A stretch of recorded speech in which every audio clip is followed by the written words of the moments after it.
Hi everyone. Welcome to the studio. I yesterday was my birthday and I turned 78 years old. And as I was thinking back in my childhood, I lived in a small community right north of Amarillo, Texas, called Pleasant Valley, and we had a pasture out behind the house. It is a rural area, and right down the road from us was some horse trainers. They had horse stables, and they trained race horses. And they had this very famous, back in 1954, 55, 56, right in that era of a racehorse named Senior George, and he had won some stuff, and he was pretty famous. And we'd go and sit and watch him train this horse, and then we never did have any horses. We had cattle and hogs, and chickens, turkeys, and all that. But our neighbor had a horse we used to ride, and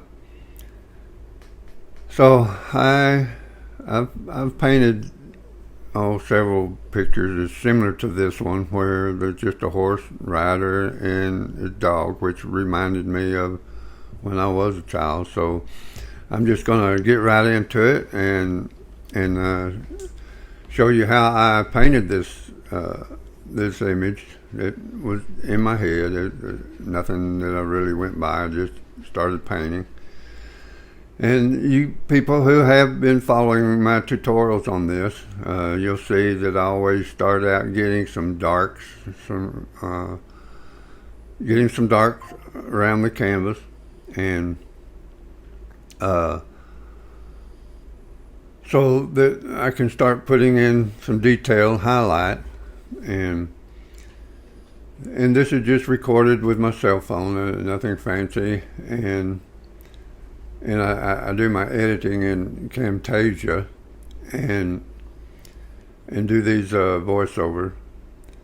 And I tried putting music to some of my tutorials, but I think I prefer just to narrate on myself and explain what I'm doing. But as you can see, I got these dark areas all around the canvas, and I like to get the edges of my canvas dark, because it'll bring out the highlights and focus you more to the center of the painting.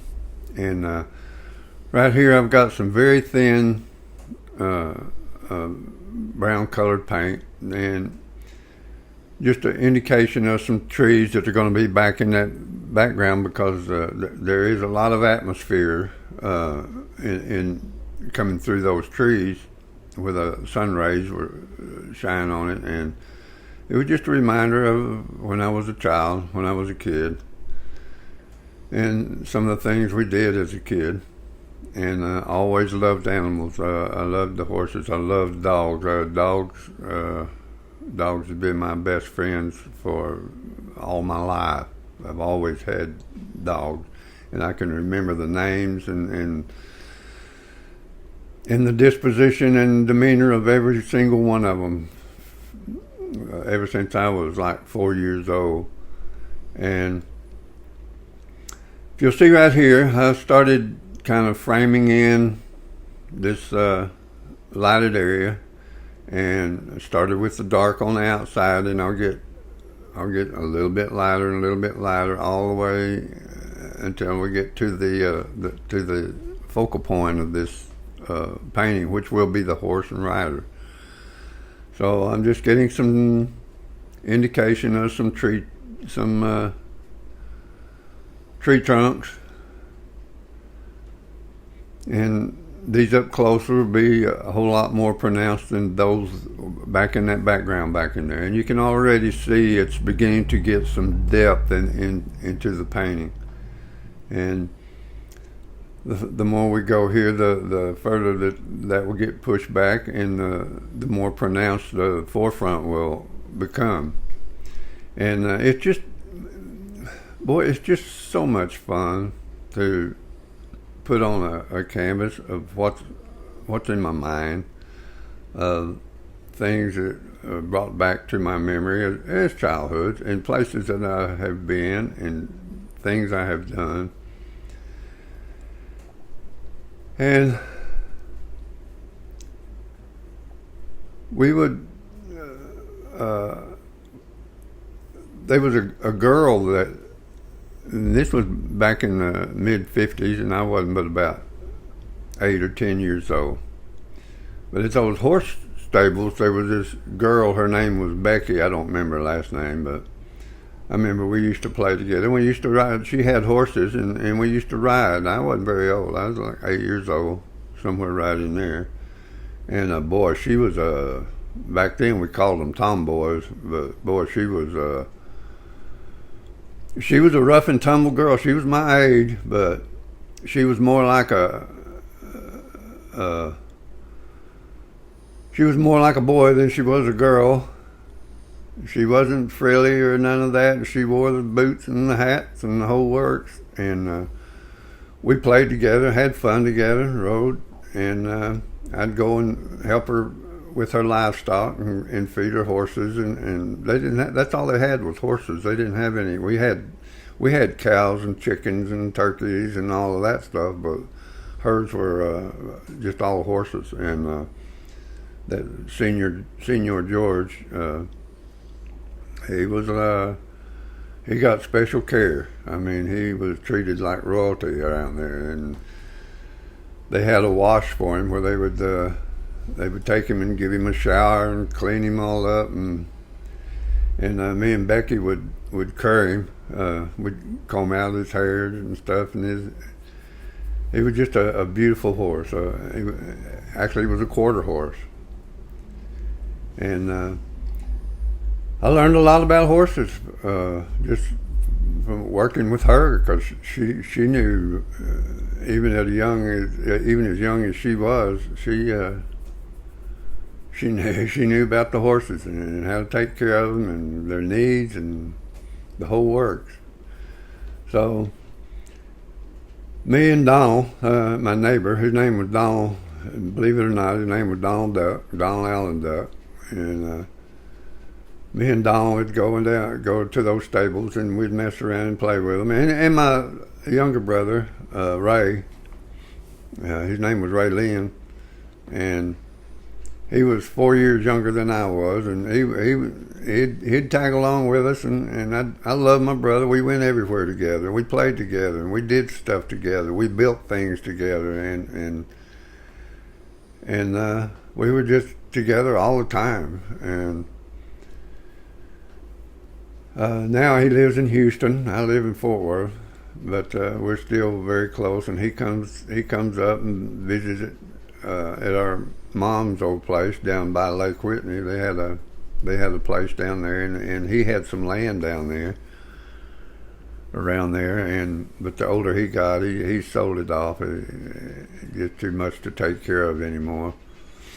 And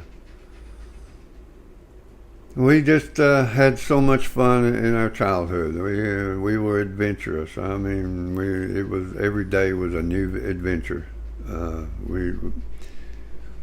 There was never a time in my life I can remember where there was a situation where we got bored. And you didn't dare mention that you were bored to my parents, because if you mentioned that, then they'd put you to work real quick. So I mentioned that one time. I said, and I don't know, I was probably about 8 or 9 years old, and I was sitting around the house or something. I don't remember the exact situation, but I do remember making a comment that I was bored. Well, they put me to work immediately, so I never did mention I was bored anymore. And we would create our own things to keep our mind occupied. And I was the type, I was curious about mechanics, and if a lawnmower didn't work, if it didn't run right or something was wrong with it, I fixed it. And nobody taught me how. Well, I take that back. My dad, he would give me advice on, okay, pull the spark plug and make sure it's getting fire, and then check the carburetor and make sure it's getting fuel and all this stuff, and check the oil and make sure the oil. My dad taught me. My dad was really patient with his kids, and if we did something wrong, it wasn't the end of the world. He understood. He was a kid at one time, and he treated it that way. He treated us with respect, and it was just a fun childhood. My parents, I had the greatest parents in the world. My mom, and I can tell you right now, if I did something wrong, it wasn't my dad that I feared. Boy, it was my mom. If I was going to get punishment from my mom, then I was in trouble, because what she did was she'd go cut a switch off a limb of a tree, and boy, that stung. Where Dad he'd talk it over with me, you know, and I never feared my dad at all. Now my mom, and don't get me wrong, but my mom loves. I had the best mom. My mom loved us. But boy, when you got mom mad, and even when you got mom mad, Daddy stood back. I mean, you get her mad, and Daddy'd go, he'd shy away. And she pretty much ruled the house, ruled the roost. And on this painting right here, I started out and I painted. I was going to put a red colored coat on the rider, and after I looked at it for a little while, I didn't like the red, so I changed it, and you'll see that here in just a moment. And I got that all blocked in, got the horse blocked in, and I'll come in and put some detail on him in a little bit, and the rider, and I'll put in some more shadows and you see right there, I use a hair dryer quite a bit on these acrylics. If I want it to dry quick, then I can spend 30 seconds or a minute and put that hair dryer on there, and I can dry those acrylics, and then I can just paint right over them. And so, getting back to the story of horses and livestock, I grew up with it, and all my kin folks were farmers. My grandma, grandpa, uncles, aunts, all of them were farmers. And when I say farmers, they were big farmers. They had large farms. My Uncle Troy, he was farming like 6 sections of farms, and a section is a square mile. And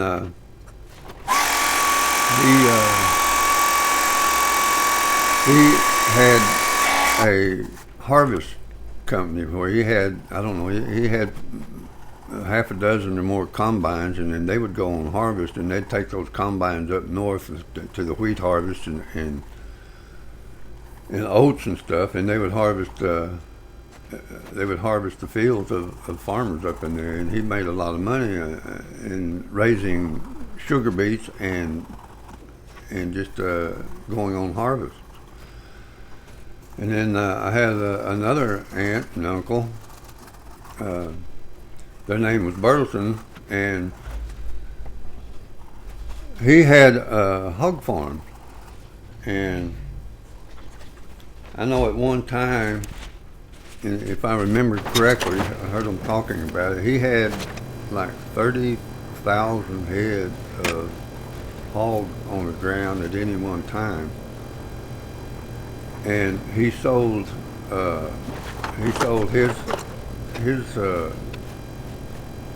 his livestock to Jimmy Dean, who had a packing house there right close to Plainview, and he sold his stock to most of it to Jimmy Dean with bacon, sausage, and all, and you can still buy it on the shelves in the grocery store.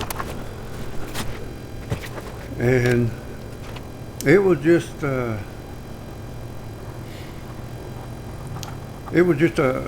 great life in the farming and ranching community. I did have my daddy's brothers, both of them. They moved to Arkansas and they started ranching, cattle ranchers, and one of them, he started raising parakeets. He raised parakeets on his farm, and he made a lot of money raising parakeets to sell at pet stores. And I remember going in and looking at all those beautiful birds inside that barn that he had, with nothing but parakeets in there. Right here, I changed the color of that coat on that rider and put it in just a white shirt looking thing, and I think it looks a lot better than that red did. And then here I'm just putting a little more detail on the horse. It's a small image, and hard to get a lot of detail in an image that small, especially because I've got this nervous condition and my hands just shake, and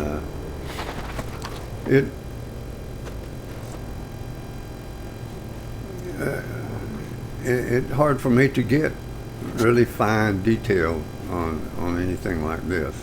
And some guys, man, they got a real steady hand. My hands used to be steady when I was young. Man, I could draw a really fine line. I could draw a perfect circle just freehand, but not anymore. But I use it to my advantage because really basically all I got to do is hold the brush up there and my hand does the shaking. And it works out pretty good. And but putting these images on a canvas like this, it just brings back so many memories in my childhood, and I love my childhood memories. I reminisce over those all the time, and I talk to them about my wife and tell her things I did when I was a child, and she does the same. She tells me of her childhood, and her family were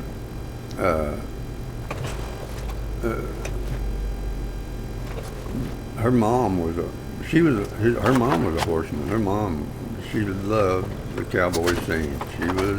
She wore the cowboy hats and the western attire, and she was just a beautiful woman, and got pictures of her and in her western attire and wearing that cowboy hat. And that's way back in the 50s and 60s, and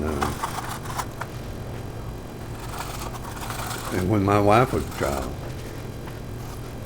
So it was our whole being has been centered around the western community. And I grew up in it, and I grew up hunting and fishing and everything that goes along with it. And a good friend of mine, his name was Larry Mormon. He used to play he was a bass player in a band that I played in way back in the 60s.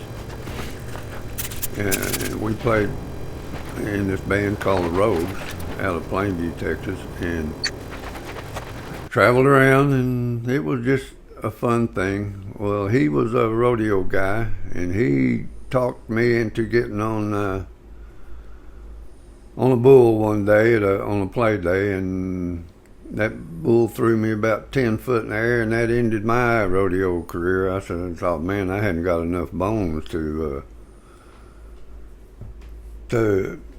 pursue this as a career. So that was my last time on riding a bronc or a bull. Anyway, here's the image. I'm almost through with it. I'm not going to do a whole lot more to it. I might put a few more highlights on it, but I'm going to sign it. And I've got a new place that I'm going to display my art, and I'm getting it ready now to get some of these paintings up on the wall for sale. Love y'all. Y'all come and visit Gary Mack Studio. And on my website, displayed up there, that website is brand new, and I don't have all the information on it yet, but I do have some in there that you can go and view, and I've got some pricing on some items, but I don't have all the details in, and I've probably got 20 or 30 more images I'm going to put up there when I get them ready. Y'all go and visit. Love y'all. Catch you next time. Bye-bye.